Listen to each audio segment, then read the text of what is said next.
Welcome back. We continue with that developing story, and for more on this, we're now joined by SABC News international editor Sophie Mokoena, who's been tracking the developing story and coming out of Malawi this evening. And she joins us now via our telephone line. Sophie, thank you so much for your time once again this evening. I mean, we've just seen there President Chakwera of Malawi addressing the nation and assuring them that rescue operations will continue until the plane has been found. What can you tell us at this stage? Well, what we hear from Malawi, our sources are telling us that even people in Malawi have decided to join the search. And as you heard, the president got information after there was no link or communication with that flight. And then he requested that they must immediately embark on a search.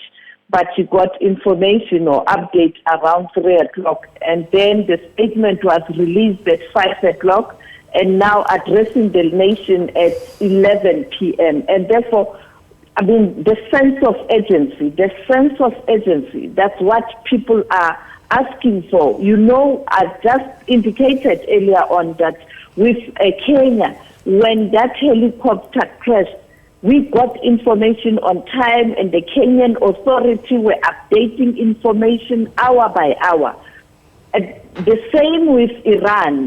When that helicopter got missing, they immediately informed the world about an incident. That is why countries such as Turkey and Russia were able to send the rescue teams there, even though it was a mountainous area. And because of the weather, it was very difficult to locate the crash site. In terms of signal as well, they couldn't link with telephones of those who were in that helicopter.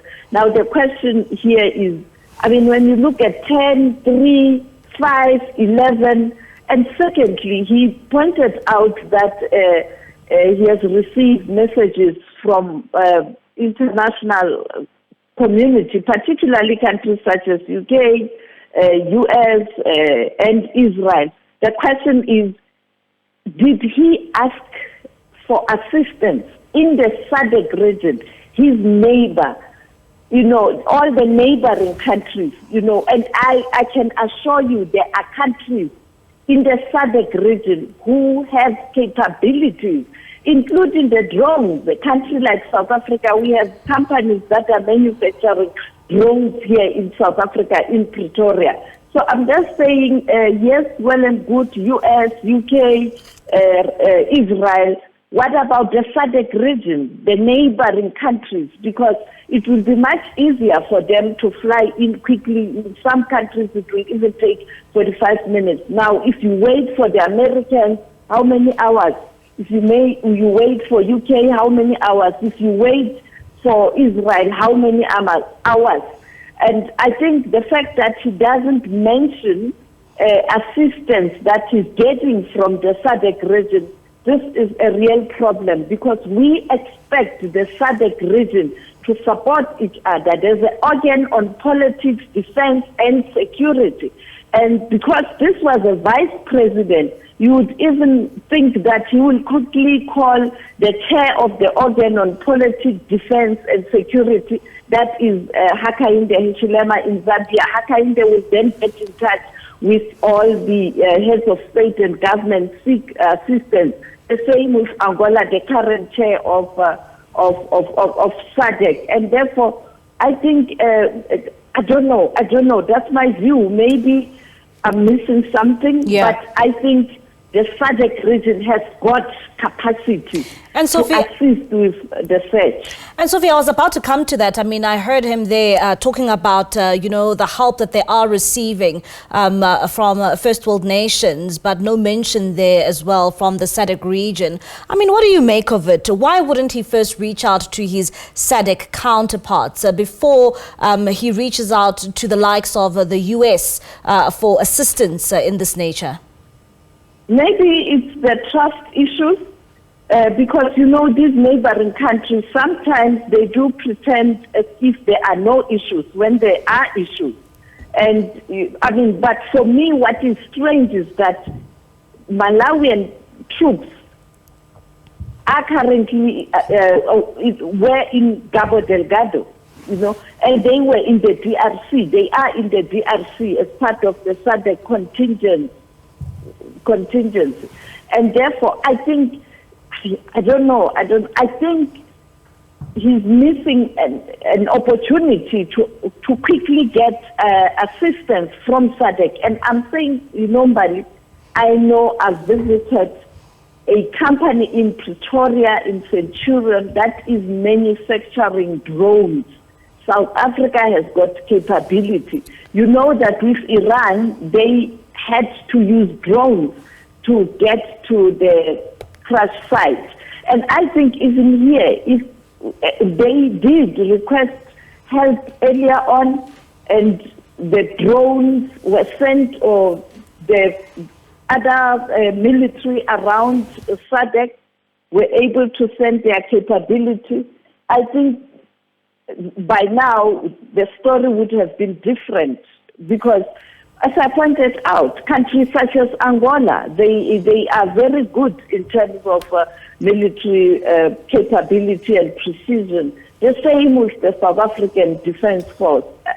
So I think people will be asking hard questions, including asking hard questions to the SADC leaders to come clean about this issue, whether he did reach out to his peers in the region or on the continent generally, before maybe engaging with the Americans, UK, Israel, because they are too far. I'm not saying they shouldn't help.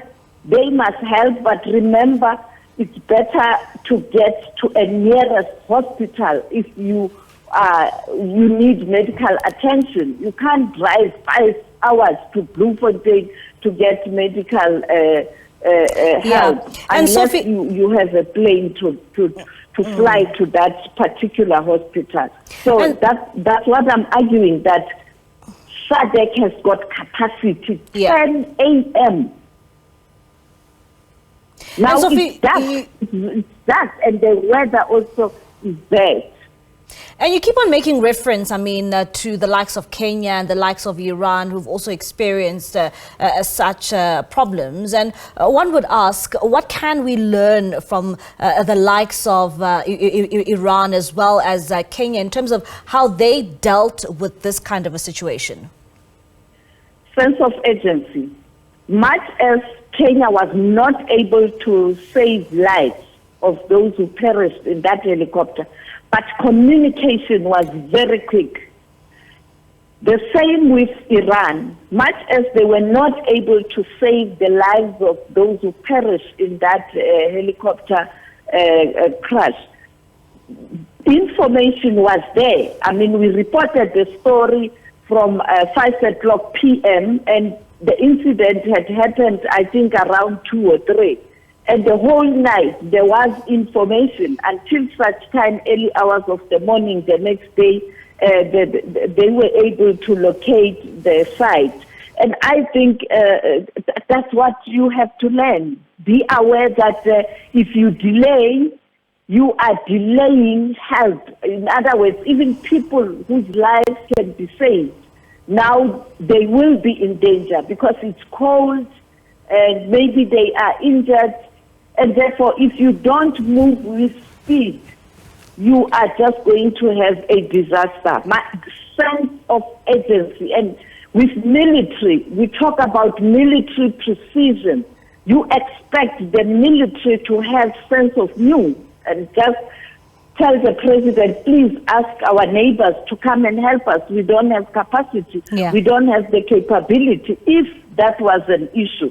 Or perhaps let's get the drones. Let's quickly get the drones.